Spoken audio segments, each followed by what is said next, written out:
Suatu hukum dilonggarkan jika tidak mampu untuk lakukannya. Adakah saya tidak boleh niat? Dalam takbir dibolehkan niat dalam takbir untuk niat dalam takbir setiap kali solat. Baik. Suatu hukum dilonggarkan jika tidak mampu untuk lakukannya. Adakah saya yang tidak boleh niat dalam takbir ini dibolehkan untuk niat dalam takbir? Salah ni. Sepatutnya tanya begini. Wajib niat dalam takbir. Bagaimana orang yang tak mampu niat dalam takbir? Adakah dibolehkan niat di luar takbir? Itu baru soalan. Dia salah. Dengar baik-baik, dalam mazhab Syafi'i dan mazhab yang sependapat dengan Imam Syafi'i, niat itu mesti dalam takbir. Dua lagi mazhab, niat itu sunat dalam takbir. Maknanya tidak wajib dalam takbir. Dalam mazhab Syafi'i kita ni, niat mesti dalam takbir. Okey?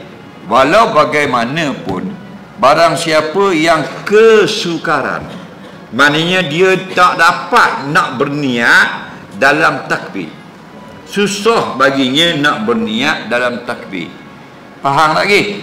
Maka dilonggarkan hukum, diberi keringanan. Keringanan tu apa maksudnya? Dia boleh ikut pandangan mazhab yang mengatakan sah niat sebelum takbir, bukan selepas takbir, tak ada, sebelum takbir. Contoh dalam mazhab Maliki, sebelum takbir, mana berdiri tu niat dah, aku semayang fardu isyak, makmum, Allah, ingat Tuhan Maha Besar, akbar, sah.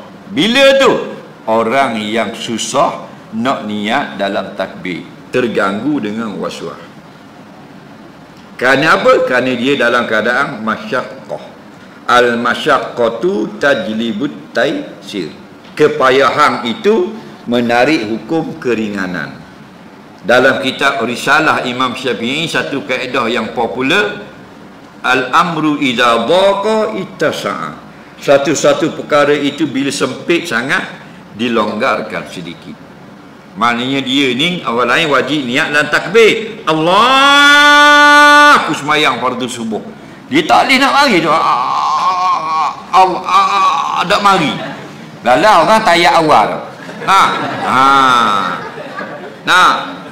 Idza baqa, sesuatu perkara, suatu perintah syarak bagi orang lain okey, bagi si pulang ni berat dia ni, nak dalih nak masuk dalam takbir, ittasa'a, dilonggarkan, diluaskan, tapi kadar yang tertentu saja.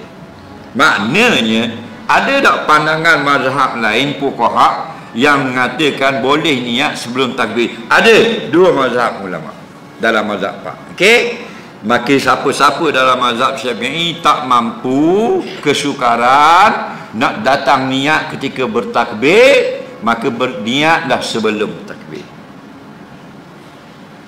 Okey, jelas. Tapi bukan di rumah, masa berdiri sebelum takbir. Bi zamanin yasirin, kata ulama, masa yang sedikit sebelum takbir. Mana beberapa saat sebelum takbir. Faham?